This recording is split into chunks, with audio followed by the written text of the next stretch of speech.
Hola, muy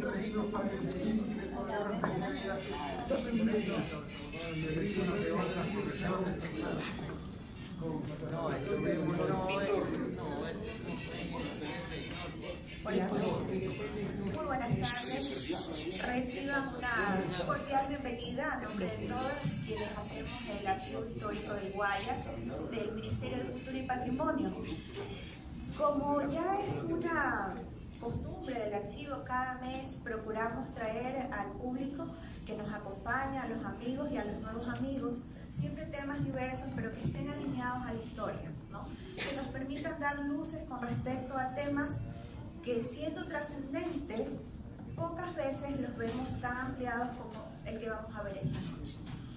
Y para ello tenemos el agrado de contar con la presencia del coronel ingeniero Eduardo Silva Maridueña.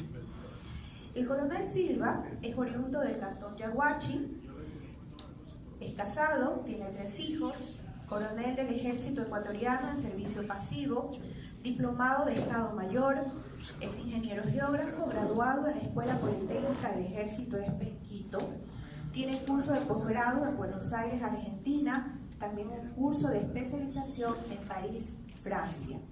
Fue director del Instituto Geográfico Militar, vicerrector de la Escuela Politécnica del Ejército delegado ante Fundación Charles Darwin de la provincia de Galápagos. Como cargo diplomático, fue agregado militar a la Embajada del Ecuador en Washington. Ha sido gerente general de las acerías Andec S.A., ejerció la cátedra en la Escuela Politécnica del Ejército y en la Escuela Militar Eloy Alfaro. Profesor de Geopolítica del Instituto de Altos Estudios Nacionales en Quito. Esta tarde-noche él nos va a compartir la conferencia titulada Batalla de Yaguachi, Cone, 19 de agosto de 1821. Tiene toda nuestra atención, coronel Silva. Bienvenido.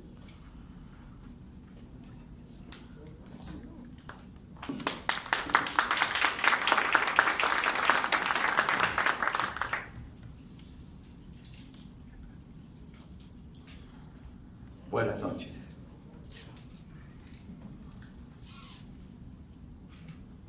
Señorita directora del Archivo Histórico del Guayas, distinguidos invitados especiales, amigos todos. Para mí es un alto honor ocupar esta tribuna en esta oportunidad en que estamos celebrando un aniversario más de un combate, de un episodio bélico que realmente marcó la historia nacional.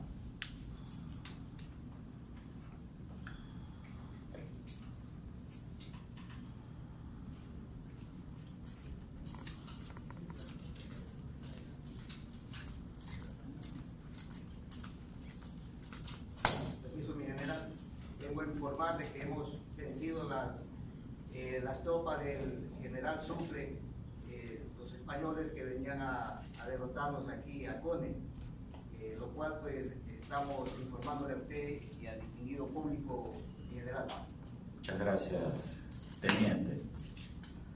Él es el teniente Raúl Aguirre, forma parte del escuadrón de caballería Dragones, unidad que se cubrió de gloria en Cone, unidad de caballería formada por las diferentes haciendas que estaban en el sector Yaguachi, San Borondón, Ñauza, Baba, Bodeguita, se formaron en el sector de Yaguachi. Le pusieron el nombre de Escuadrón de Caballería Dragones y fue el que cumplió a cabalidad con la misión encomendada. No solamente por su bravura, sino porque como eran jóvenes nativos de esa zona, se conocían el terreno al pie de la letra, se lo conocían en todos los detalles. Fue una ayuda extraordinaria para el general Sucre. Ese es el motivo con el cual hemos invitado a él, la personificación de este grupo bélico que lamentablemente se ha perdido, pero que en su lugar salió como resultado de esta batalla el escuadrón, el grupo y el batallón de infantería Yaguachi. El batallón de infantería Yaguachi se creó en el año 1822 cuando Sucre trepaba la cordillera de los Andes con dirección a Saraguro.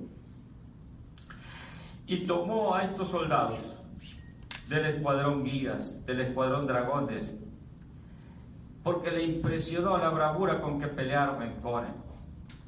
Y le puso batallón Yaguachi.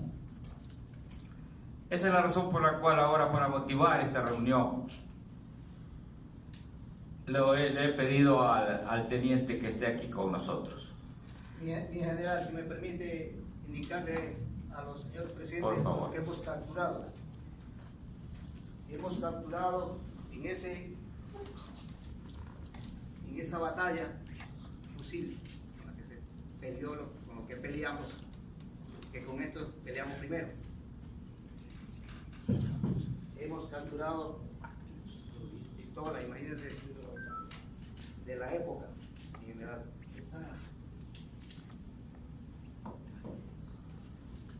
Tenemos el sable con lo que peleamos,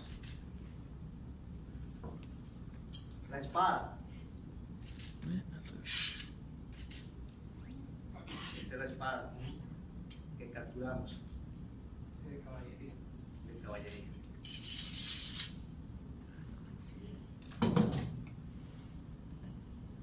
Tenemos la polvorera. En ese tiempo. Y bandera. En general, todo eso capturamos. Muchas gracias. Pero sus disposiciones. Gracias. Vale, gracias. Gracias.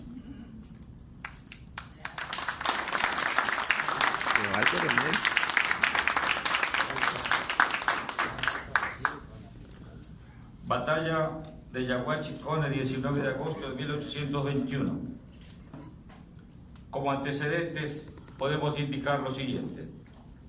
Patriotas guayaquileños liderados por José Joaquín de Olmedo, Rafael Jimena y Francisco María Roca, apoyados por los oficiales venezolanos León de Febres Cordero, Luis Urdaneta y Miguel Etamendi, organizan y efectúan la revolución del 9 de octubre de 1820, tomando el poder político de la provincia de Guayaquil y declarándose independiente de España sin la tutela de Colombia ni la protección del Perú. Este grupo de patriotas guayaquileños merecen todo nuestro respeto y consideración. A eso es lo que yo llamo una valentía total, porque esta revolución la hicieron sin mayor apoyo extranjero. Ustedes acuérdense, todas las revoluciones que han habido a lo largo de la historia siempre han tenido un apoyo de alguien que les colaboró en el exterior. La revolución del 9 de octubre la hicieron solos, ¿no? Con gente de aquí propia. Y lo más importante, sin tener un ejército importante, un ejército valioso, poderoso, que los apoye.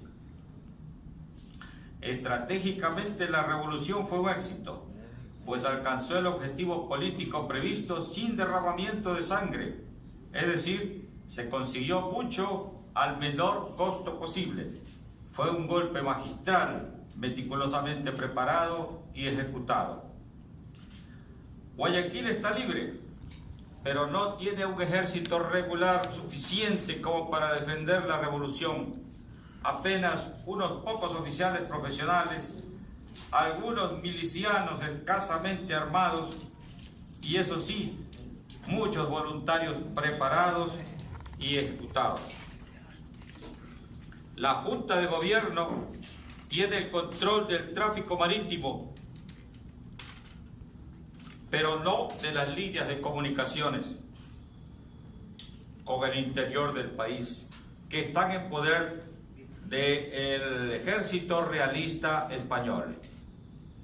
Guayaquil se hizo libre, pero en el callejón interandino estaba el ejército realista en su 100%, totalmente listo para el combate, cerca de 4.000 soldados profesionales apoyados por las armas realistas bajo el mando del general Melchor Aymerich. La División Protectora de Quito fue formada inmediatamente después de la Revolución de Octubre. Esta división se la puso así porque el objetivo era liberar primero a la provincia libre de Guayaquil e inmediatamente tomar el mando de las fuerzas realistas en Quito. Por eso se la llamó División Protectora de Quito.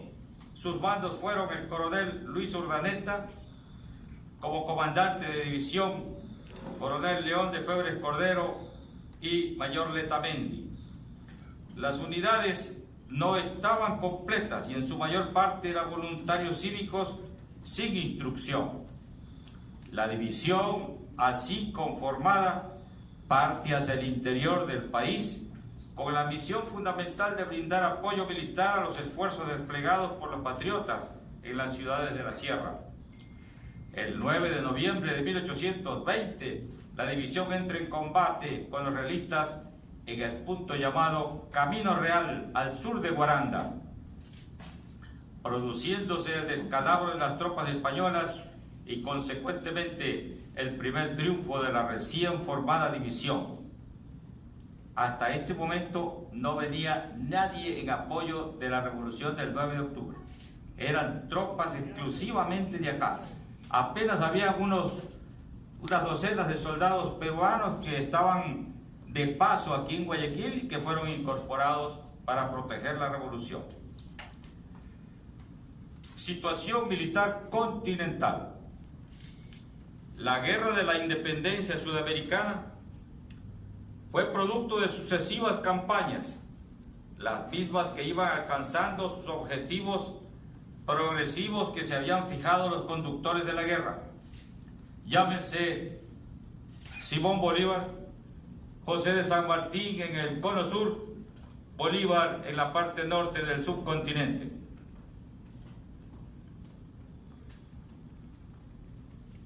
El 7 de agosto de 1819 se rinde el ejército español ante Bolívar, luego de la sangrienta batalla del puente de Boyacá, y con ello se completa la libertad de Nueva Granada. El 24 de junio de 1821 se produce la liberación de Venezuela a consecuencia de la batalla de Carabobo. Entonces aquí sí entramos en materia. En Colombia no se encuentra el general Bolívar, estaba en Venezuela. En Colombia estaba su jefe de Estado Mayor, el vicepresidente, ¿no? El vicepresidente Santander. Él se encontraba en Bogotá. El Libertador estaba en Venezuela. El 8 de febrero de 1821, el Libertador Simón Bolívar, por intermedio del vicepresidente Santander, dispone que 35 veteranos del escuadrón de caballería guías se embarquen en Buenaventura, rumbo al sur en una goleta con el general José Mírez, el que está allí, el general de brigada José Mírez. Él era de España, pero abrazó la causa independentista con todo gusto porque tenía su amplia descendencia aquí en América.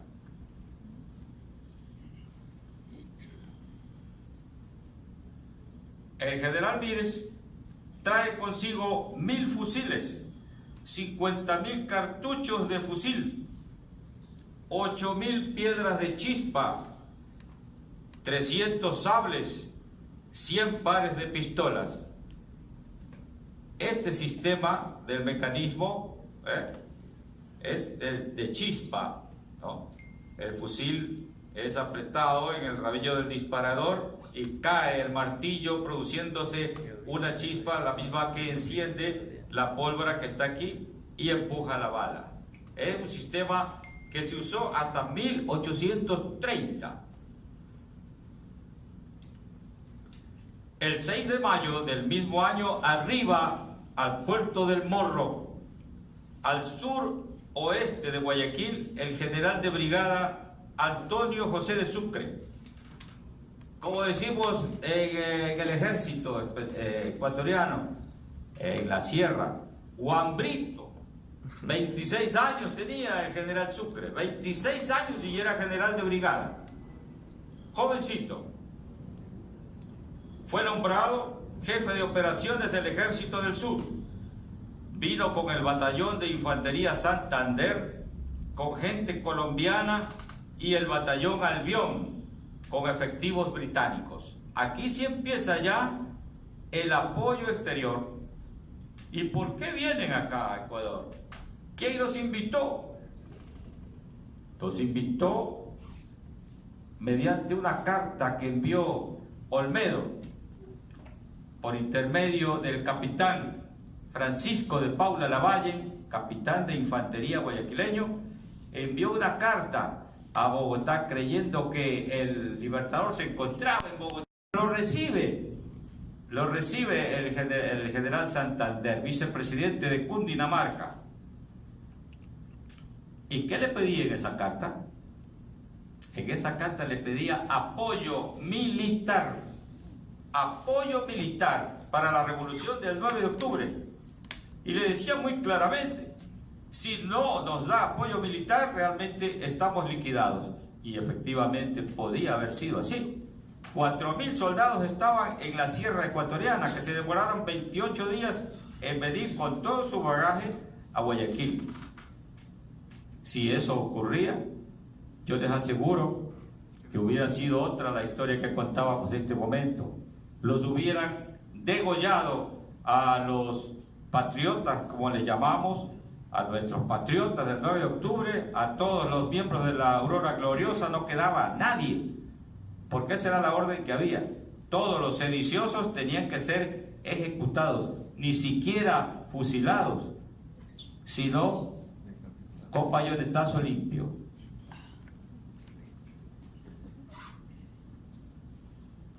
Arriban al Ecuador las siguientes unidades de combate: Batallón de Infantería Santander con 300 hombres, Batallón de Infantería Albión británico con 300 hombres, Escuadrón de Caballería Guías con 60 hombres, total 660 hombres de refuerzo. ¿Y por qué llegan al Morro y no llegan a Guayaquil? Se quedaron en el Morro, desembarcaron ahí. Las personas que son este rato miembros de esa parroquia, el Morro, todavía no conocen la historia que en ese pueblo se vivió. Ahí desembarcó Sucre. ¿Y por qué desembarcó ahí? Porque sus tropas, que las embarcó en Buenaventura, Colombia, estaban todas enfermas de malaria. Estaban enfermos, delgados, flacos. Imposible así poder desfilar aquí en Guayaquil. No podían. Estaban todos maltrechos. Sucre conocía que el sector de playas, de todo playas, lo que llamamos ahora Pozorja, playas, Engabao, todo eso, eran consideradas las playas milagrosas para recuperar a las personas que tenían enfermedades muy graves. Llegaron al Morro, se curaron sus heridas. Era una zona muy rica, ¿no? Tenía mucho ganado, mucha leche, ¿no? Ahí se recuperaron en apenas 20 días. Después de esos 20 días vinieron acá a Guayaquil perfectamente bien, sanos todos, en buenas condiciones, con sus buenos uniformes, y desfilaron aquí frente a al municipio, al cabildo que habían formado. Fuerzas que se enfrentan en el año 1821. Por un lado, el ejército realista español al mando del general Melchor Aymerich. El general Melchor Aymerich era presidente de la Audiencia de Quito. Tenía el grado de mariscal de campo y tenía todos los privilegios y para tomar acciones en defensa de la Audiencia de Quito. El presidente de la Audiencia de Quito contaba con 4.000 hombres divididos en 2 columnas que se encontraban realizando la fase preliminar de concentración en la sierra, y por otro lado el novato ejército republicano de Sucre, que junto con las fuerzas guayaquileñas tratan de defender la independencia de esta provincia. El general Sucre asume el mando unificado de todas las tropas y despliega su ejército en el importante eje que lo conforman Guayaquil, San Borondón y Babahoyo. Ese era el eje más importante para defender Guayaquil de las tropas que venían de la sierra. Una tropa que viene de la sierra para venir a Guayaquil tenía que pasar precisamente por Babahoyo, San Borondón, Buijo y llegaba a Guayaquil. A caballo se llegaba hasta Babahoyo y de ahí se embarcaban en balsas, balandras, canoas y se llegaba mucho mejor, no con tanto problema de los caballos, se llegaba a Guayaquil. Los reclutas ecuatorianos llegados de todas las regiones aledañas están mezclados con veteranos llaneros colombianos y venezolanos, y con algunas decenas de oficiales y soldados ingleses, escoceses e irlandeses. ¿Y qué hacían los irlandeses? ¿Qué hacían los ingleses aquí? ¿Quién los trajo? ¿Quién los invitó? ¿Y por qué ingleses? Porque Bolívar se fue a Londres y habló con el jefe del Foreign Office, el señor Canning, y le pidió ayuda militar para liberar América. Ya Bolívar tenía su prestigio y la corona británica lo ayudó. Lo ayudó, claro que lo ayudó, pero le dio dinero. 6 millones de libras esterlinas, 6.000 soldados, 14 buques, cualquier cantidad de fusiles, armamento y equipo. 6 million sterling pounds. Eso le costó al Ecuador, a Colombia y a Venezuela la liberación de España. 6 millones de libras esterlinas, una cifra extraordinariamente grande. En la actualidad, no se diga, en esa época. Por eso vinieron acá los ingleses, porque si no venían acá a Guayaquil, a Ecuador, Bolívar no tenía razón para cobrarnos la famosa deuda inglesa, que algunos de ustedes recuerdan que la pagamos. La última alícuota fue cuando salió el primer barril, el primer buque petrolero del Lago Agrio. Con esa plata pagamos la última factura de la deuda inglesa. Hasta esa época.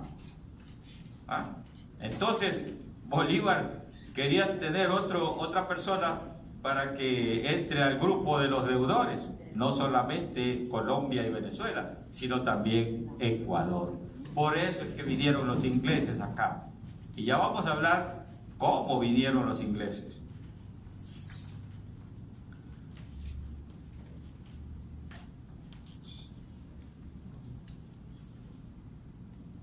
El ejército de Sucre, la división del sur, presenta el siguiente despliegue. En San Borondón, el comando y cuartel general de la división del sur, con el batallón de infantería Albión, aquí está, y el batallón de infantería Santander. Esta flechita que está aquí, esta banderita, quiere decir que ahí está el puesto de mando de un comandante militar. Cuando ustedes vean esta flechita aquí, esta banderita, quiere decir que ahí está el comandante, ahí está el jefe. Ahí estaba Sucre, en San Borondón. Los sanborondeños también He conversado con algunos, inclusive con el alcalde, y como que no tienen conocimiento de estos aspectos históricos. San Borondón tiene mucha historia que contarnos. Solamente en el aspecto histórico puede explotar mucho. Sin embargo, no la conocen. No la conocen. San Borondón era un sitio muy importante en el tiempo de la independencia. En Babahoyo, más arriba, el Batallón de Infantería Libertadores, Batallón de Infantería Voluntarios de la Patria y el Escuadrón de Caballería Guías. Cuando ustedes vean un rectángulo con una sola franja, quiere decir que es una tropa de caballería. Cuando observan un rectángulo con dos franjas, dos rayas, quiere decir que es una tropa de infantería. En Guayaquil quedó el Batallón de Infantería Defensores y otras tropas regulares. En Caracol y Sabaneta, adelante, es lo que ahora es Playas de Montalvo. No sé si lo ubican. Playas de Montalvo anteriormente se llamaba Caracol y Sabaneta, esos puntos, que ya en el momento actual ya no existen, ¿no? Estaba el Escuadrón de Caballería Dragones, como cobertura al norte. Cobertura le ponen siempre a tropas de caballería para evitar que el enemigo se aproxime, ¿no? Y mantenerlo siempre en contacto, siempre viéndolo, ¿no? En Guayaquil estaba una fuerza naval, la corbeta Alejandro, la goleta Alcance, el bergantín Ana Bolívar y 7 lanchas cañoneras. Las fuerzas españolas del coronel Francisco González empezaron a salir de Cuenca. Miren, una tropa venía de Quito, el coronel Francisco González venía de Cuenca. ¿Qué pretenden con estas dos fuerzas? Coger a las fuerzas del general Sucre entre dos fuegos. Esa maniobra se llama líneas exteriores.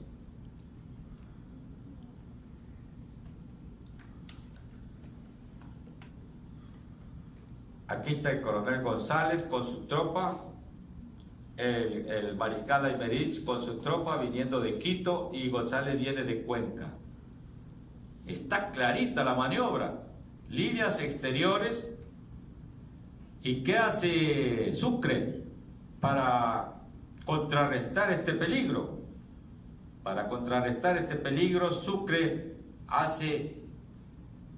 sabía ya esta estrategia de Europa. Lo contrarresta por líneas interiores. Líneas interiores quiere decir que usted ataca, si le van a atacar dos, usted ataca al más débil. No ataca al más fuerte, sino al más débil, al que tiene menores proyecciones de peligro. A ese lo ataca. Sucre con sus 26 años de edad, pero ya era un veterano de guerra. No, era un veterano de guerra. Y los ingleses, que eran expertos en las guerras napoleónicas, eran verdaderos maestros del combate, ¿no? Entonces ellos asesoraban a las tropas de Sucre. El día 13 de agosto, los puestos avanzados de combate de la división de Sucre toman contacto con la vanguardia del general Aymerich. Sucre comprende la maniobra y decide atacar por líneas interiores. Primero a la columna de González, que es la más peligrosa, pues se encuentra en las cercanías de Yaguachi. Ordena el desplazamiento inmediato del general Mírez hasta la boca de Yaguachi y prepara la marcha del grueso del ejército vía Juján, Ñausa y Yaguachi. La palabrita Ñausa, hasta ahora todavía hay esa hacienda, una hacienda extraordinariamente grande. En esa época era un pueblito, ¿no? Era un pueblito. Propietario eran gente, terratenientes de aquí, con muchos jóvenes que tenían sus propios caballos, ¿no? Se conocían la zona al revés y al derecho. Sucre deja en contacto una fuerza de cobertura de caballería para vigilar al ejército de Babahoyo. El ejército patriota procede a enfrentarse a la columna del coronel González, que baja directamente desde Cuenca y Cayar, más o menos por donde ahora es Boliche. Por ahí entra, por ahí, por Boliche, con dirección a Cone. ¿Y por qué Cone? Cone era un sitio importante. Todas las personas que venían desde Cuenca, y Cuenca fundamentalmente, tenían que bajar por Cañar y entraban por Boliche hacia Cone. En Cone se terminaba la travesía a caballo y asimismo se subían a las balsas, a las balandras, a los botes, que era mucho más suave, ¿no? Pasar 7 días encima de un caballo no es nada agradable. Entonces llegaban a Cone, que es un sitio ideal. Ya empieza a correr el río. El río por ese sector tiene aproximadamente unos 40 metros de ancho. El 17 de agosto por la mañana sale con dirección a la población de Yaguachi con una vanguardia comandada por el general Mírez, bordeando el río Yaguachi y entrando en el sector que se llama Bodeguita, donde pernocta con sus tropas. El sector Bodeguita es la actual cabecera cantonal. En esa época no existía la actual cabecera cantonal en el sitio donde está ahora, sino más hacia el sur, más o menos por el sector de Vuelta Larga, no sé si lo conozcan algunos, ¿no? Por ahí estaba la población de Yaguachi. Jefes y oficiales que planificaron la batalla de Yaguachi-Cone. El general de brigada Antonio José de Sucre era su comandante general. General de brigada José Mírez, jefe de Estado Mayor. Jefe de Estado Mayor siempre es el segundo de a bordo. Coronel Francis Hall, aquí está. Coronel Francis Hall, inglés. Asesor militar. Coronel William Henderson, comandante del batallón británico Albión. Teniente coronel Cayetano Sestaris, comandante del escuadrón de caballería de dragones, recién formado. Teniente coronel Carlos Morán, comandante del batallón Libertadores de Guayaquil. Habían 2 Libertadores, pero uno se insubordinó en Guayaquil y quedó solamente Libertadores, el número 2. Mayor Félix Soler, comandante del batallón Santander de Colombia. Capitán Antonio Mantínez Vallares, del escuadrón de caballería de dragones. Capitán Francisco de Paula Lavalle, del batallón Libertadores de Guayaquil. Capitán Lorenzo de Garaycoa, del batallón Libertadores de Guayaquil. El capitán Lorenzo de Garaycoa era oriundo de Yaguachi. Su hermano Francisco de Paula Garaycoa y Yaguno fue párroco de Yaguachi, después obispo de Guayaquil y después arzobispo de Quito. Eran unas personas muy adineradas, eran prácticamente los dueños de todo lo que ahora es el cantón Yaguachi. Tenían mucho dinero, ¿no? Así como los de Jarano en Naranjito, así.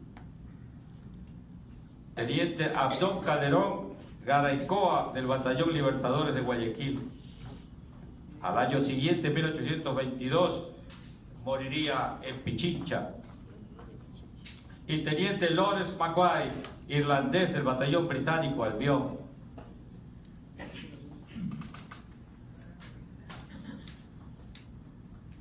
El combate. El 19 de agosto de 1821, el grueso de la columna del realista coronel Francisco González se acerca directamente, confiadamente a Yaguachi. Sucre lo espera con el general Mírez en las praderas, en los bosques del sector de Cone, y lo embosca. Era una zona muy tupida, no como está ahora, que es completamente raro, ya está totalmente desbrozada la maleza. En esa época era una zona muy tupida, habían bosques muy altos, ¿no?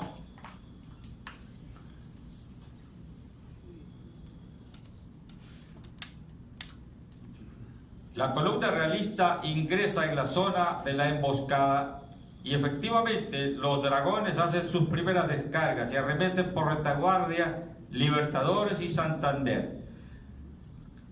Se rompen los fuegos y se inicia el combate, y a las 11 de la mañana de ese día, Mires resuelve acabar pronto y entra en acción el arma blanca. Una carga formidable de empuje irresistible en la que se distinguen el Santander y el Libertadores. Una carga de aquellas que bastan para acreditar de heroicos a los que la ejecutan.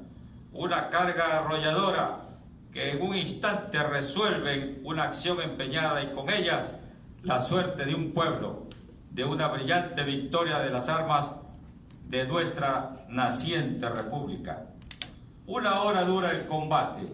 Las disciplinadas y aguerridas fuerzas de González habían sucumbido ante un puñado de valerosos guerreros colombo-ecuatorianos. El comandante español y algunos oficiales lograron escapar, quedando en el campo 152 muertos, 79 heridos y más de 600 hombres fueron tomados prisioneros. Las pérdidas de las fuerzas patriotas fueron de 20 muertos, 25 heridos. Las fuerzas del coronel González estaban completamente destruidas. El plan estratégico español, tan cuidadosamente preparado, había fracasado. En este combate se destacó el batallón Santander. El mayor Félix Soler, el intrépido mayor Félix Soler, murió en el combate. Rindió la vida en esta jornada.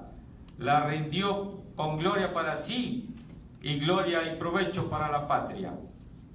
El general Sucre, inmediatamente de obtenido el triunfo de Yaguachi Cone, ordenó un movimiento de conversión para dar alcance a las fuerzas de Aymerich, deteniéndose apenas unas horas en Bodeguita, donde redactó el parte de guerra y dando por finiquitada la acción que acababa de realizar. Aymerich con sus fuerzas tuvieron aviso oportuno de la derrota del coronel González y abandonó precipitadamente la plaza de Babahoyo, emprendiendo su retirada hacia Guaranda y Quito. Se regresó el general Aymerich. Al ver la derrota de Cone, él se regresó. Se encontraría nuevamente al siguiente año en Pichincha. Consecuencias de la victoria de Yaguachi Cone. Vamos a anotar algunas de ellas. Consolidó la revolución del 9 de octubre, manteniendo libre de España a la provincia de Guayaquil. Despertó el interés de Bolívar en apresurar la liberación de la presidencia de Quito. El control político y militar de la provincia libre pasó de manos de la Junta de Gobierno de Olmedo a la de general Antonio José de Sucre, por encargo expreso de Bolívar. La provincia quedaba bajo los auspicios y protección de la República de Colombia, según un convenio firmado el 15 de mayo de 1821. Aquí tenemos que hacer una pequeña digresión. Un punto de orden, como decimos en el ejército. Hay Guayaquil, historiadores guayaquileños, entre ellos mi gran amigo Belligoy, y quien falleció lamentablemente Efrén Avilés, defienden arduamente este capítulo de la historia, indicando que Bolívar tomó arbitrariamente las fuerzas militares, por la fuerza militar, el control de la provincia de Guayaquil, quitando el control al doctor José Joaquín de Olmedo. Pero hay que indicar que en la guerra nadie da nada gratis, nadie. Lo que hay es alianzas, pero inclusive las alianzas tienen sus intereses. En la Segunda Guerra Mundial, Churchill y todos los miembros que peleaban contra los alemanes le fueron a pedir ayuda a Roosevelt, que era presidente de los Estados Unidos. Y Roosevelt les mandó tropas, les mandó aviones, todo tipo de armamento. Pero también le mandó al general Eisenhower y les dijo: yo le mando tropas, les voy a ayudar. Nada es gratis, eso ustedes me pagan a mí. Pero nada vuela, ni truena, ni nada en Europa si no es con la autorización del general Eisenhower. Y así es. Churchill, todos los comandantes se pusieron bajo las órdenes del general Eisenhower. Nada es gratis en la guerra. El doctor José Joaquín de Olmedo le pidió a Bolívar ayuda militar. Le pidió ayuda militar. Yo no creo, pues, que el doctor José Joaquín de Olmedo haya tenido la mentalidad de esperar esa ayuda y que no le cueste nada. Le costó el mando, le costó la soberanía, eso es verdad, pero porque Guayaquil mismo la solicitó, ¿no? Guayaquil la solicitó. Él también, Guayaquil pidió a Lima, al general San Martín, y San Martín le dijo que no podía ayudarle, porque todavía el Perú estaba bajo las órdenes, bajo el control de la corona de España. El único que lo ayudó fue el general Santander y Bolívar, pero a un alto costo, ¿no? Perdió la soberanía, pero a un alto costo. Pero ahí está, ¿no? Eso fue.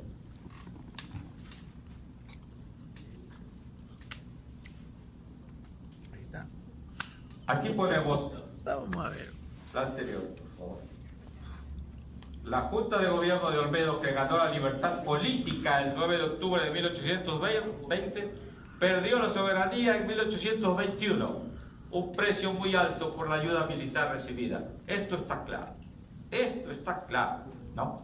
Lamentablemente hay personas, hay historiadores que merecen todo nuestro respeto, que tratan de darle duro a don Simón Bolívar, ¿no? Que realmente quitó la soberanía, pero el precio fue muy alto, ¿no? Quitó la soberanía, pero la provincia libre de Guayaquil fue libre. Y realmente Bolívar, al dar el apoyo militar a la Junta de Gobierno, lo hacía, como le dije antes, no solamente por el hecho de que el Ecuador, Guayaquil, Quito, todo sea parte de la Gran Colombia. Ese era el aspecto político. Y también el aspecto económico, para que nosotros aquí en el Ecuador les ayudemos a pagar, pues, a Colombia, a Venezuela, y con nosotros le pagamos la famosa deuda inglesa. Esa es la causa, esa es la razón fundamental. Siguiente.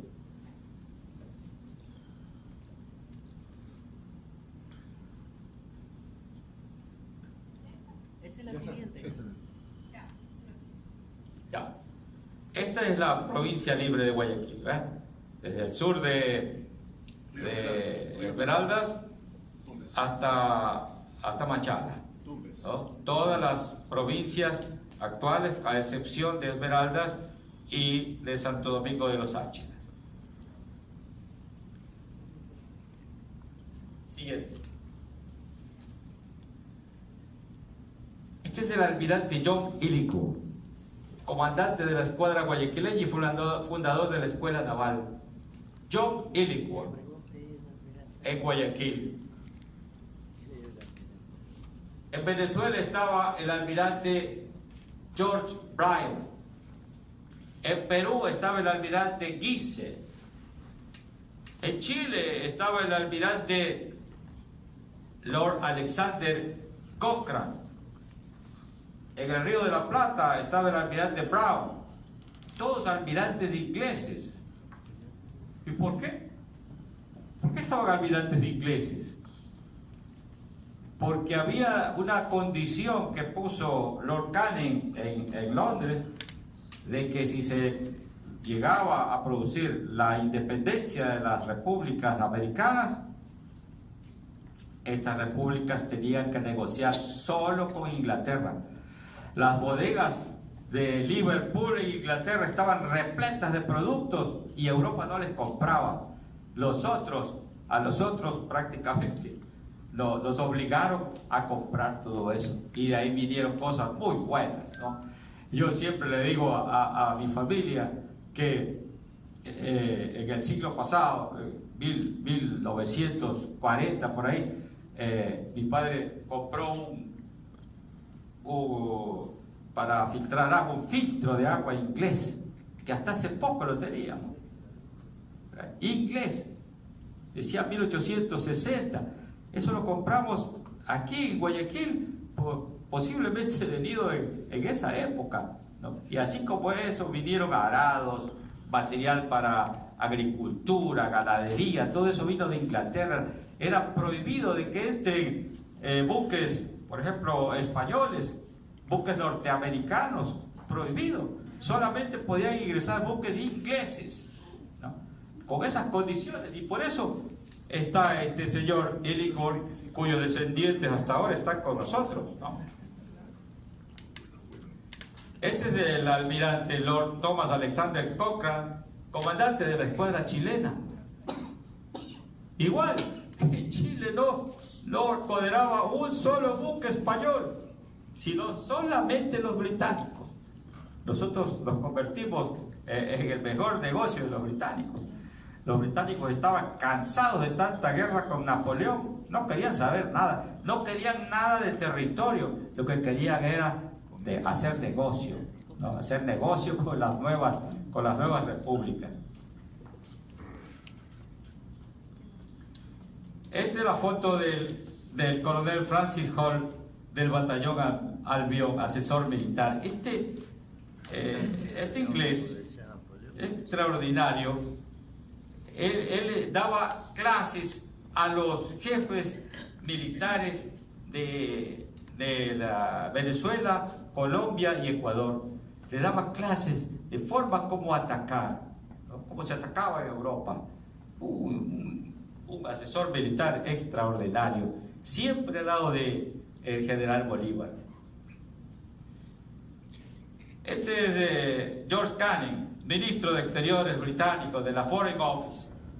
Este fue el causante de que Inglaterra le dé el crédito a Bolívar. Hay una calle que lleva el nombre de él, Canning se llama. Era el primer ministro británico de Exteriores, fundamental para nuestra historia. Aquí otro dato interesante. Dice, el libertador Bolívar con su edecán británico Florence O'Leary, irlandés. Miren, el dibujo, porque es un dibujo del señor Manosalvas, está el libertador y atrás está el general Daniel Florencio O'Leary. No se despegaba para nada, ni para ir al baño. Siempre al lado de él. ¿Y por qué? ¿Por qué no se despegaba? Tenía orden de seguirlo a todas partes. Lo nombraron edecán, precisamente para no despegarse para nada. Edecán, ustedes saben, quiere decir aide de camp, ¿no? Ayudante de campo, aide de camp de francés, ¿no? Él estaba prácticamente con órdenes concretas del almirantazgo británico de seguir todas las acciones. Todo documento firmado por Bolívar tenía que tener el conocimiento el edecán británico. Se hicieron parejas. No, nada que ver. En Yaguachi fue libre Guayaquil. Lo he puesto aquí Qué barbaridad. porque realmente Exactamente. tengo que decirlo y lo voy a decir ahora. Guayaquil, la ciudad donde yo vivo, no nací aquí, pero aquí vivo. Es una ciudad que se enaltece de ciertas cosas y ciertos héroes extranjeros batallas, hasta el año 1954, aquí en Guayaquil. Nadie sabía no había una sola calle que se llame Yaguachi. Fue mi padre era cefepista, y fue a hablar con Carlos Guevara Moreno, Disculpe, alcalde. coronel, ¿cómo se llamaba su señor padre? ¿Ah? Su señor padre, ¿cómo se llamaba? Disculpe. Mi papá adoptivo, Francisco Lascano Mariscal. Oh, ya, ilustre guayaquileño, apellido guayaquileño. Ya. Entonces fue a hablar con el alcalde de Guayaquil a decirle que en Guayaquil no hay una sola calle que tenga el nombre de Yaguachi, siendo Yaguachi realmente el sitio donde fue libre Guayaquil. Y Guevara Moreno inmediatamente le dijo: ¿en cuál calle? La 14 está disponible. La calle 14 se llama Yaguachi a partir de esa época. No porque quiso el municipio, sino porque la pedimos nosotros. Entonces, los guayaquileños creo que están pecando de un poquito de ignorancia. Exacto. Falta eso, ¿no? Falta eso. Y realmente nosotros en Yaguachi siempre tenemos eso como lema. Así es, ¿no? Raúl, periodista de Yaguachi. En Yaguachi fue libre Guayaquil, así dice el escudo de armas de nuestro cantón. En Yaguachi fue libre Guayaquil. Pero Guayaquil lo sabe esto, ¿no? Que sea este. En algún momento estuvo en el malecón, antes del malecón 2000, estuvo un monumento que edificaron en el año 73. ¿Cómo no? Sí, sí. Pero ya cuando construyeron el malecón 2000, eliminaron, y quién sabe dónde reposa ese. ¿Qué monumento era? Entonces, una antorcha donde decía: en Yaguachi fue libre Guayaquil. Sí. Entonces nosotros lo tenemos en nuestro escudo de armas, ¿no? Lo que queremos nada más es que la historia sea justa, ¿no? Sea justa, que se reconozcan los hechos. En esa batalla murieron mucha gente de Yaguachi, especialmente eso es lo que yo les he indicado de la zona de San Borondón, Ñauza, todo eso. Fallecieron ahí. Y hay un asunto. En el sector de Vuelta Larga vive un señor, trigueñito, se llama el apellido Faginson. Posiblemente el abuelo o el bisabuelo de él fue británico. El apellido Faginson es muy británico, ¿no? En ese sector se quedaron algunos heridos del combate. Algunos de ellos fue el general Míguez. Él se quedó, le dañaron el brazo, fue herido en el brazo, y se quedaron en esa zona. Hay algunos con nombres británicos viviendo por ese sector. Lógico que ya no son rubios. Por ejemplo, este señor Faginson es bien trigueñito. ¿Sí lo conoce, Raúl? Sí. Bien trigueñito. Pero esa es la historia. Y yo les agradezco mucho la atención que han tenido para esta disertación. Muchas gracias.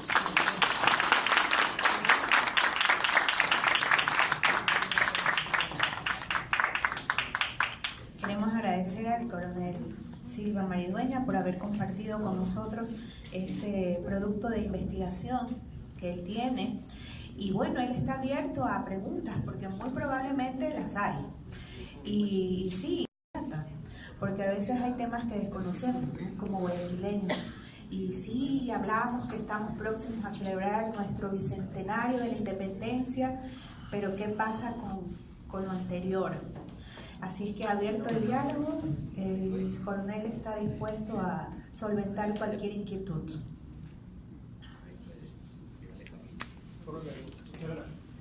Yo tengo no es una pregunta realmente, sino una necesidad de una explicación. Yo trato de imaginarme la logística de desplazamiento de un ejército de 1.000 personas en una época, en los 1800 finales, carreteras, los caminos tienen que haber sido inexistentes o unas cositas muy pequeñas. ¿Cómo se movía un ejército? Por ejemplo, el que venía de Cuenca llegó hasta Yaguachi. ¿Cómo mueven eso? O sea, ¿cuál era la logística? ¿Cómo se movía este grupo de personas en un sector donde no hay ninguna infraestructura de comunicación? O sea, siempre tengo trato de imaginarme, a ver si yo hubiera estado allí, ¿cómo hubiera sido eso? Es medio tratar de ver una película. Esa es mi pregunta. La logística, ¿no? La logística es tan importante como las operaciones militares. La logística, la inteligencia, el personal. En esa época, efectivamente, lo que había era caminos de herradura, nada más. Caminos de herradura, y lo importante eran las vías fluviales. Había que salir como sea a la primer vía fluvial, pues ahí estaba la balsa. Y en la balsa usted lo acomodaba en una hamaca, podía dormir y se acercaba hacia la ciudad. Por eso es que es importante Cone, Babahoyo, San Borondón, Ñauza. Ahí se cogían las balsas.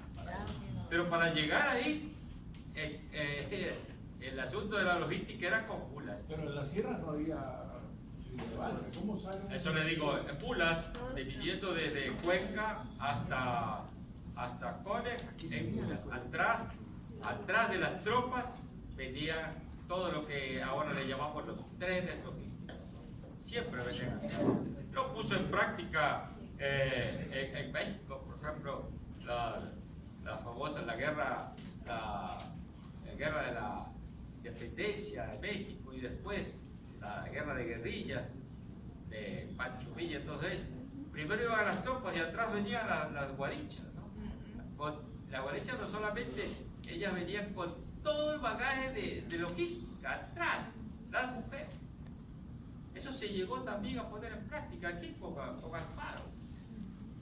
Pero, concretando a su pregunta, especialmente las tropas que venían de Cuenca hacia acá, primero la tropa y atrás venían las mulas con los abastecimientos. Pero por eso también parece, por lógica, que por estrategia esperaron que pase el invierno, que fue bastante fuerte, el invierno de 1820, y esperaron a que pase y tocó llegar hasta agosto, que se dio el enfrentamiento en Cone. También por estrategia y por la distancia y por todo, ¿no? Yo creo que forma parte también el control Influye mucho el de la aspecto. naturaleza, claro. Realmente para felicitarlo, coronel. Las preguntas son lícitas, ¿no? Y eso nos hace ver la epopeya de esto, ¿no? Y lo que dice el señor, como buenos costeños y buenos montubios, sabemos que si no era en agosto nos quedamos atollados. Atollados, usted sí sabe lo que es, ¿no? Usted sabe, ¿no? Atollado, enterrado, término montubio. Entonces, en realidad es verdad, es algo casi homérico, ¿no? Sin exagerar. Y una pregunta, una inquietud que yo tengo es sobre el almirante Illingworth, porque cuando llega aquí era general. ¿En qué momento se le da el mariscal, el almirantazgo?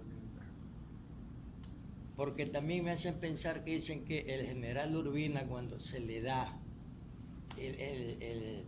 ¿cómo es el generalato luego del 6 de marzo de 1845? General de Marina. Entonces eso genera esta inquietud, y qué mejor que usted, un entendido para ver si... Ya. Muchas gracias. John Illingworth fue almirante de la Real Armada Británica.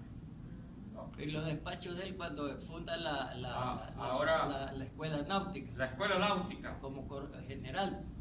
bueno, puede ser general en jefe, alguna cosa de esas, pero su profesión era almirante. Tanto fue así que le ordenaron, ¿no?, controlar el tráfico marítimo, pues. El tráfico marítimo le ordenan a un almirante. El almirante es No, a un almirante, un hombre de mar. Así como le ordenaron a Brión en La Guaira, en Caracas.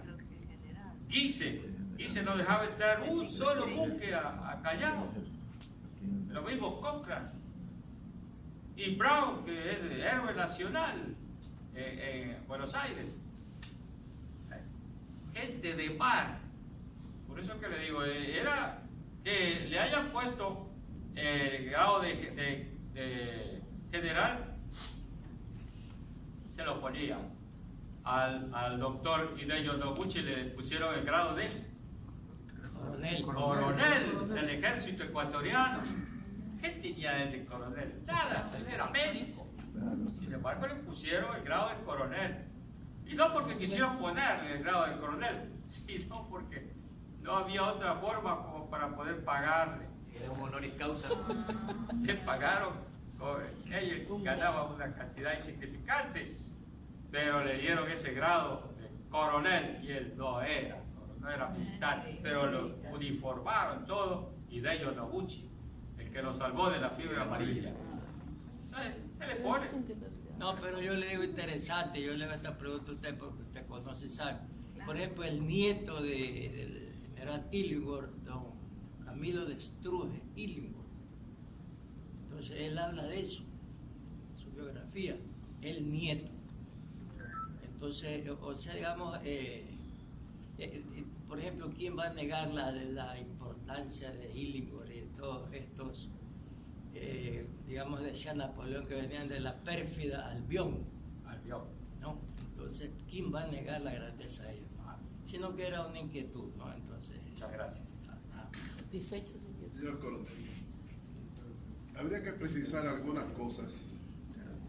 Guayaquil son 52.000 kilómetros cuadrados aproximadamente, desde el río Esmeraldas hasta el río Tumbes. Y hace la independencia no por Bolívar, sino porque San Martín desembarca en Pisco, y lo dice por escrito en varios documentos José Joaquín Ortega. Por otro lado, Mires vino con la necesidad de Bolívar para anexar Guayaquil, porque en ese momento es puerto y astillero muy importante. Lo necesita, es el mejor puerto después de Panamá. La Colombia de Bolívar, nunca existió Gran Colombia, ¿no? Eso no existe en ningún papel. No hay un papel que diga ni la Gaceta de Colombia dice Gran Colombia, no existe eso. Entonces, fuera de Puerto Perico en Panamá, el siguiente puerto importante y astillero es Guayaquil. Lo necesita de Ancas o de Mangas.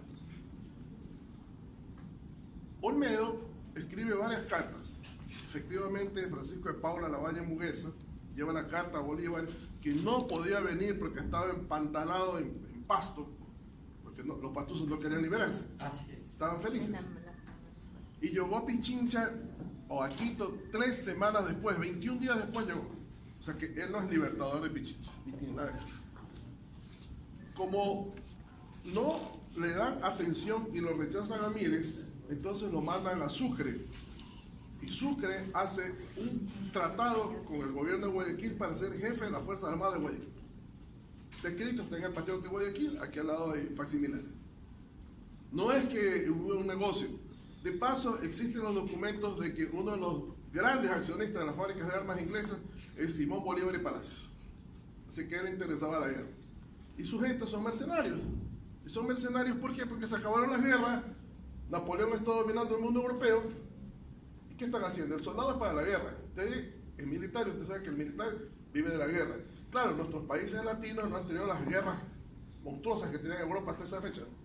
Así que ellos tienen una gran cantidad de soldados y no tengo el documento a mano para ver si no había una relación entre Canning y Bolívar, porque a Bolívar le interesaba que hubiera más guerras para poder vender sus armas. Y a nosotros nos toca la parte más fuerte de la deuda de independencia que la paga Bombita, año 72, con el premio Vargas y Petróleo, efectivamente, general Guillermo Rodríguez Lara. Pero aquí, ¿quién está interesado que se pague? Bolívar, pero nos pone la puerta más fuerte a nosotros. Bolívar que nos quita 1 millón de kilómetros cuadrados en 1824 con la nueva ley de límites territoriales. Entonces, por otra parte, cuando viene Sucre, pelea, vienen los mercenarios ingleses, son mercenarios, no son gratis, hay que pagarles, vienen los mercenarios ingleses, pero también están los batallones que manda San Martín. Y por favor, nunca negó San Martín ayudas a Guayaquil.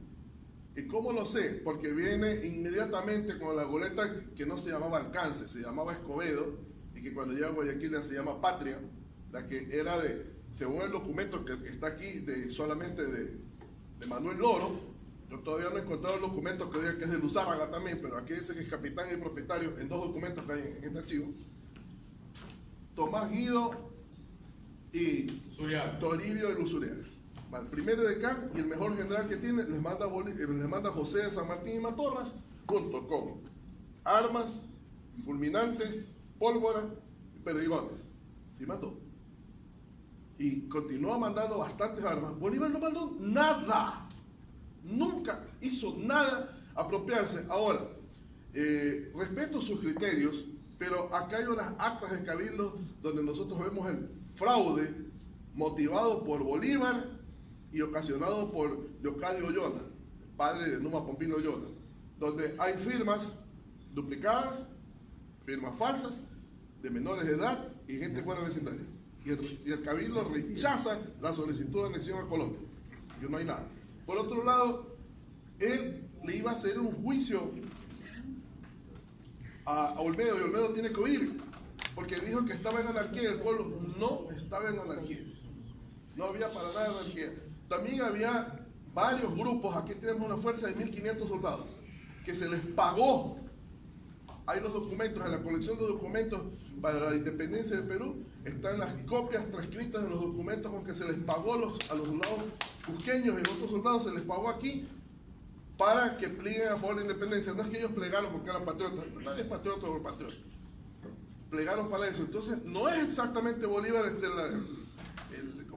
la musa inspiradora de nada, que acá fue lo más nefasto para Guayaquil. Si no, pueden leer un libro publicado por el mismo archivo, El Guayaquil colombiano, para ver cómo este infeliz de Bolívar, y yo apoyo a Melvin Hoyos y al difunto Efrén Avilés, porque he estado y he leído los documentos, y algunos los tengo escaneados y fotografiados, yo personalmente. O sea, yo no leí un libro, que Julia Estrada lo dice también. Yo tengo los documentos en mis manos, los he tenido y yo sé lo que estoy haciendo. Yo soy custodio del acta de independencia, yo, Víctor Hugo Arellano, el que tiene el acta de independencia bajo su poder, porque así me pide el gobierno municipal. Entonces, yo sé lo que tú dices. Hubo fraude electoral, y si no, pueden leer a David Cubitt, publicaciones de la revista Archivo Histórico del Guayas, cómo hay los problemas con la minoría de colombianos aquí en Guayaquil. Entonces, yo le agradecería, por favor, tenemos que incluir a San Martín. Acabamos de hacer una semana sanmartiniana y hemos demostrado con papeles cómo él ayuda, y no solo eso. Viene Bolívar, ya se ha liberado, ya está por Pichincha, y Olmedo le dice: el enemigo me viene del norte, General San Martín, cumpla con el acuerdo que tenemos, usted venga a defendernos. Le pide la guerra a San Martín, porque fue muy sucio Sucre al no informar al gobierno de Guayaquil ese asunto. Y fue tan terrible que de 3 estrellas en ese momento hubo el decreto para quitar 2, que se perdió Cuenca y se perdió Quito. Porque la guerra de independencia de Quito fue financiada por Guayaquil. No se pusieron más soldados porque ya habían muerto en todas las otras batallas previas.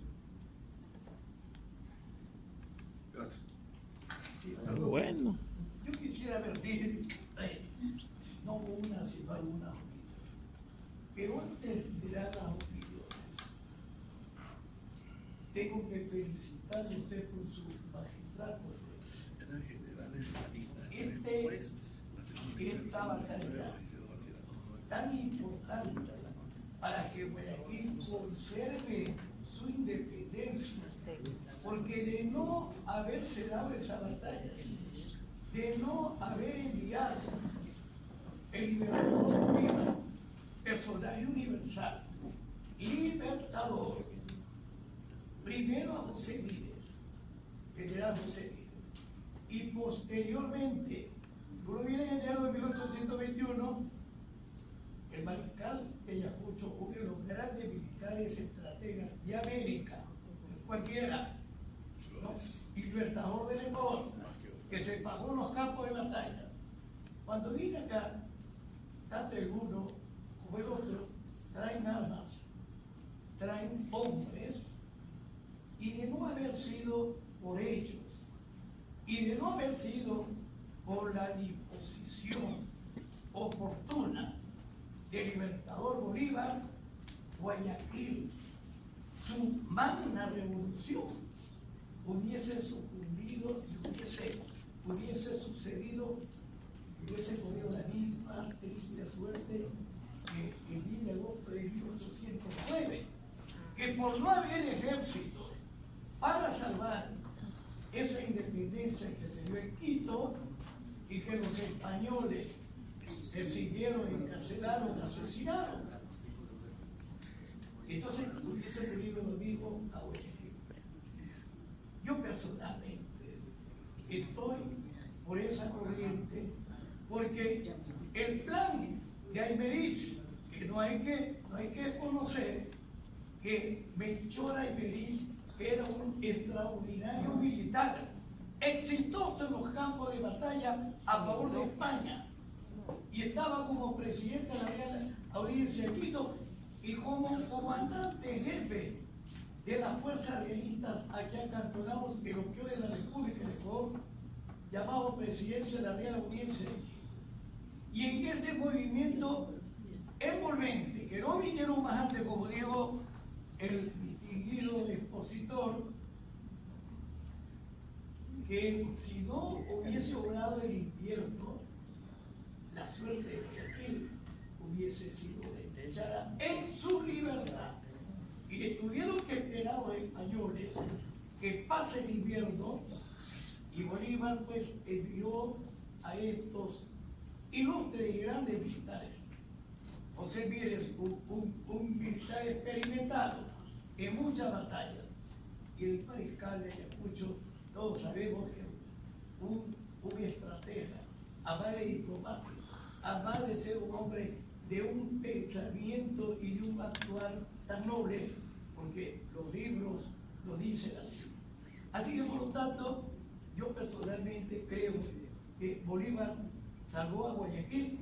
Y respecto al general San Martín, que no desconozco sus méritos como libertador, que fue un gran militar formado en la escuela militar allá en España, en el sur de España, él vino y avanzó al Perú, y al Perú lo independizó parcialmente, porque como usted bien lo anotó, el Perú estaba independiente, pero solamente Lima y sus alrededores, mientras que en el sector andino estaba pues estaba Pezuela y estaba el otro general Cárdenas, si no me equivoco, ya gran militar español con cerca de 20.000 soldados. Entonces no podías salvar. Y mandó a estos dos coroneles, a Toribio Zuriaga y al coronel Guido, a pedir que el gran poeta y el gran prócer guayaquileño, presidente del gobierno libre de Guayaquil, se pronuncie a favor, ¿no?, del Perú, que se anexa al Perú. Por último, no hay bolivariano más grande en este país que el gran prócer guayaquileño Olmedo, de tal manera que al darse la batalla de Junín y en 1825 escribe una de las obras épicas más hermosas de América, la batalla de Junín, o Canto Bolívar, reconociendo como guayaquileño las virtudes militares de este hombre, que es orgullo de la especie humana y de manera especial para los latinoamericanos. Gracias por todo. El tema es tan interesante, ¿no?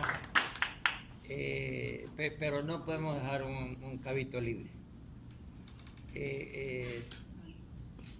La grandeza de estos hombres, porque tenemos que ubicarnos en el tiempo.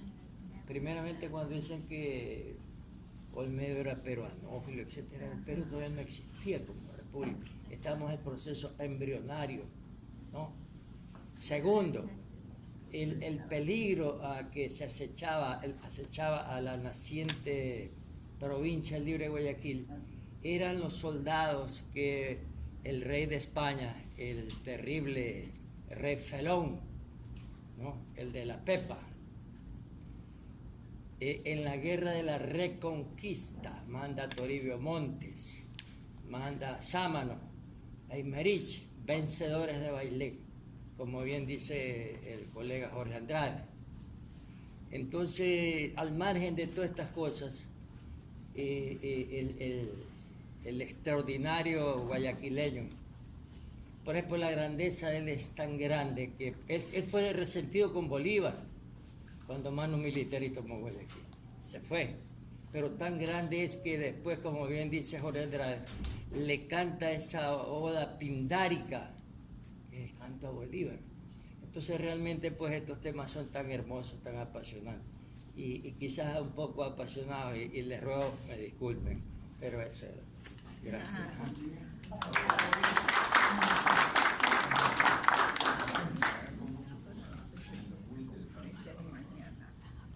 Yo no puedo opinar sobre la historia del Ecuador.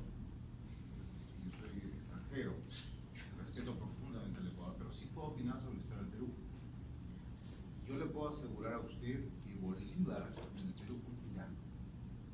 Un tirano, y yo creo, no lo puedo probar, pero en ese año que se menciona del canto de Olmedo, el Congreso peruano vivía aterrado por Bolívar. La sociedad peruana vivía aterrada por Bolívar. Bolívar consideraba que el Perú debía ser realista y trataba al Perú como un país vencido. Y eso que ha mencionado usted, la deuda, también nos cayó a nosotros, porque Bolívar hizo la ficción de que sus tropas colombianas eran en términos jurídicos peruanas, con el objeto de que, obtenido el triunfo, el Perú pagara la deuda, que la pagó como el Ecuador Pues nosotros durante más. varias décadas, ¿no? Fue una de las cargas de la República naciente. En pocas palabras, y hablo solo del Perú, no hablo del Ecuador, que es mi hermano, la percepción de muchos peruanos es que Bolívar lo que hizo fue una especie de hegemón, un estado dominante que se llamó Colombia, y donde incorporó ya desde la época del nacimiento de Colombia, en 1819, incorporó a Quito sin haber representantes de Quito en el Congreso de Angostura. No había representantes de Quito. No había, y él voluntaristamente dijo, no, también la audiencia de Quito forma parte de esta nueva entidad. O sea, el proyecto de Bolívar giró en torno a esa entidad. Al final, como usted sabe, esa entidad voló en pedazos. ¿Por qué voló en pedazos? Voló en pedazos porque la voluntad de los pueblos, que ahora son Colombia, Venezuela y Ecuador, fue ser entidades diferentes. O sea, en otras palabras, lo que hizo Bolívar fue intentar meter pues, un pie de 35, de 40 en un zapato de 35. O sea, hacer una cosa que fue muy dolorosa incluso, porque aquí y en Colombia y en Venezuela hubo una reacción antibolivariana, quisieron asesinarlo a Bolívar, y Bolívar no pudo entrar a Venezuela a morir. Como usted sabe, tuvo que morir en territorio de Colombia en la casa de un español. Paradoja, ¿no? O sea, en el caso del Perú, le digo, yo creo que Bolívar tiene mucho más sombras que luces, pero eso solo por el Perú. En cuanto a la pérfida Albión, que es otro tema también muy interesante, el interés británico siempre fue comercial. Desde el comienzo de la independencia, el interés, como usted bien ha dicho, Inglaterra tenía interés en colocar no solamente los productos útiles, sino también sus telas y sus baratijas, sus losas, ¿no? ¿A cambio de qué? De la plata americana. La obsesión británica es la plata a cambio de, bueno, cosas útiles también, pero también mucha baratija, ¿no? Entonces, y la pugna esencial es una pugna externa, es una pugna entre el Imperio Español y el Imperio Británico. Desde el siglo XVI, y si no miren a los piratas que llegaron acá a Guayaquil, la obsesión británica es entrar a América, es una obsesión, es un territorio cerrado por España. Entonces el interés británico era romper el Imperio Español en América, partirlo como un vidrio en diferentes pedazos y penetrar en cuanto el Imperio Español hubiese desaparecido aquí. Cosa que ocurrió, porque todos los puertos de América, como se ha dicho, se llenaron de comerciantes británicos y drenaron la plata que había. En el Perú llegó a haber hasta proteccionismo en esa época, porque era un problema, toda la plata se iba en telas, ¿no? Entonces el tema es más complicado, es un tema de intereses comerciales. Externamente, en los libros de colegio, aparecen los británicos como grandes héroes, hermanos de la libertad de los americanos, que lucharon en tal lugar, en Ayacucho.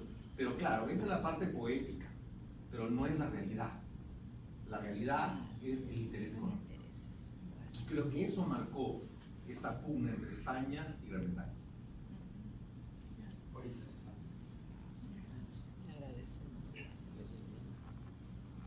Bien, queremos agradecer vuestra presencia, especialmente al coronel Silva por haber compartido con nosotros.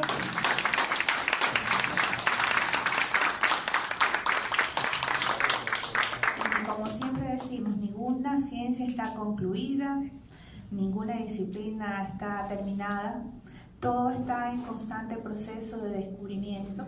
Muy probablemente en el caso de la historia, los documentos que van saliendo día a día, que el investigador, que el historiador encuentra, es lo que va a permitir que esclarezcamos los temas que hasta el día de hoy pues siguen como en una especie de oscurantismo, ¿no? Y nos agrada sobremanera, coronel, haberlo tenido en esta casa, es su casa. Es más, hago una invitación formal, oficial, al coronel para que se incorpore al Club de Historia del Archivo Histórico que tenemos aquí a sus miembros, porque necesitamos personas como usted que sin el apasionamiento tal vez de un historiador académico, pero que tiene el interés ferviente de buscar la verdad histórica. Y es ese el espacio que nosotros queremos abrir aquí. Y así es que nos sentimos muy orgullosos con su presencia. Y le damos la bienvenida al club, ¿verdad?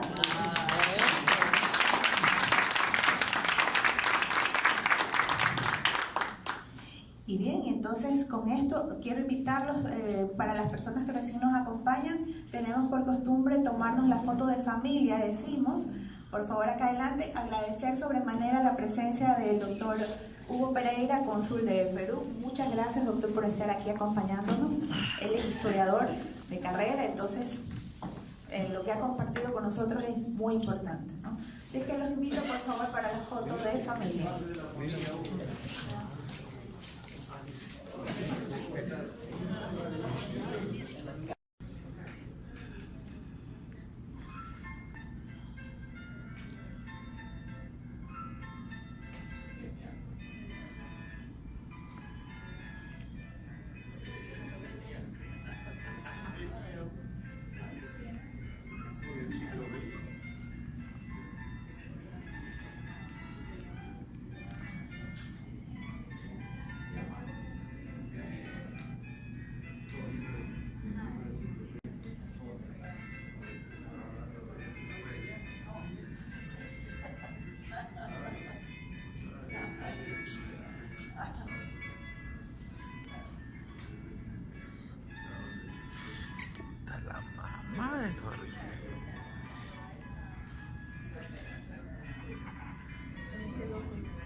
A Libertador, que esos fusiles están muy malos, están deteriorados, dañados.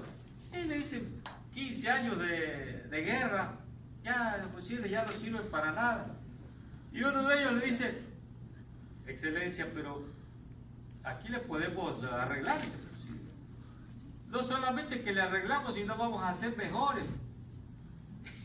Entiendo yo, Bolívar tiene que haberse reído, ¿no? Que un poblador campesino le diga eso. Entonces le dicen, ¿tú puedes arreglarme eso? Claro, dice, déjame unos fusiles y cuando usted regrese de Guayaquil, pasa por aquí. Bueno, regresa y no solamente estaban reparados, sino prácticamente eran nuevos los fusiles, mejores que los ingleses y que los franceses. Entonces yo le digo a este señor de Tambán, le enseño una foto y le digo, ¿tú puedes hacerme este fusil? Que lo hago mejor, y es este. Ven después de 8 días, dice, y yo te lo tengo. De una foto. Entonces ahí digo, no, tiene que haber sido cierto lo de Bolívar. Y por eso le pusieron provincia de Bolívar. A Guaranda. Sí. Por eso.